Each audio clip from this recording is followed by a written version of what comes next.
Hello दोस्तों, welcome to my class. दोस्तों, आज हम वन शॉट रिवीजन में बायोलॉजी का फर्स्ट चैप्टर का ये टॉपिक डिस्कस करेंगे जिसका नाम है लघु बीजाणु या नर युग्म कोटिभिद या परागकण।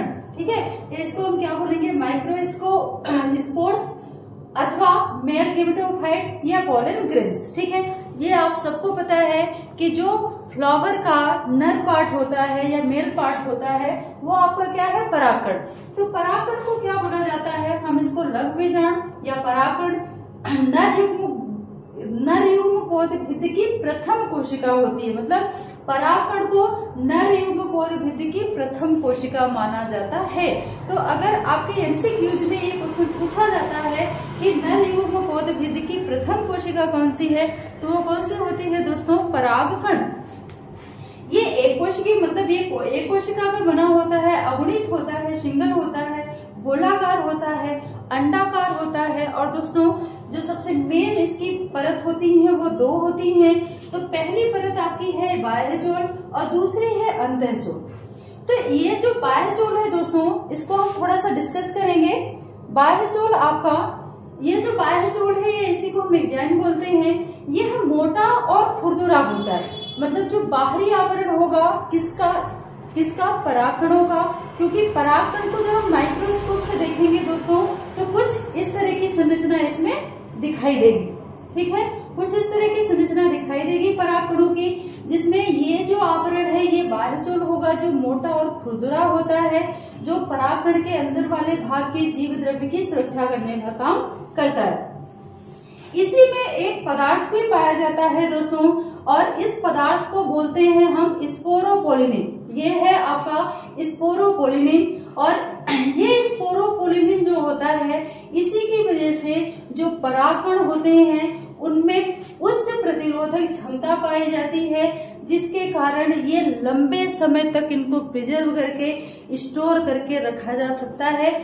स्टोर करके भी, और वैसे भी अगर परागकण कहीं पे बिखरे हुए होते हैं तो वो भी लंबे समय तक सुरक्षित रहते हैं। किसकी वजह से? आपके स्पोरोपोलिनिन की वजह से। तो ये भी इसमें एमसीक्यू क्वेश्चन में अगर पूछा जाता है कि स्पोरोपोलिनिन किसमें पाया जाता है दोस्तों, तो जो परागकण होते हैं उनकी जो सबसे बाहरी परत होती है उसमें आपका क्या पाया जाता है? स्पोरोपोलिनिन। और जिसका काम क्या है? परागकणों को एक मजबूती देना, एक उच्च प्रतिरोधक क्षमता देना।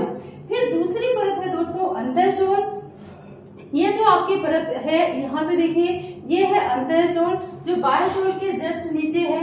अब ये जो अंतःचोल है, अंतःचोल का काम, अंतःचोल होती कैसी है? ये बिल्कुल कोमल मृदु कोशिकाएं होती हैं जिनके बीच बीच में ये छिद्रक पाए जाते हैं। ठीक है, जिसको हम जनन छिद्र बोलते हैं।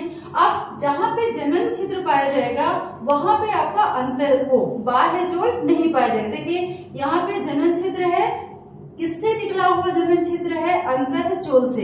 अंतःचोल की यहाँ की कोशिकाएं थोड़ी उभरी हुई हैं और यही कोशिकाएं उभर कर किसका निर्माण करती हैं? जनन छिद्र का।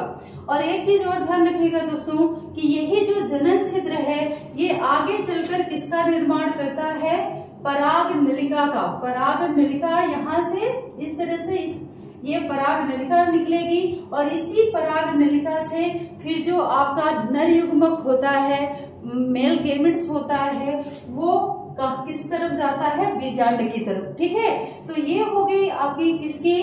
ये आपकी संरचना किसकी है? परागकणों की। ध्यान रखिएगा, परागकोश की संरचना हम पढ़ चुके हैं और ये संरचना किसकी है? परागकणों की।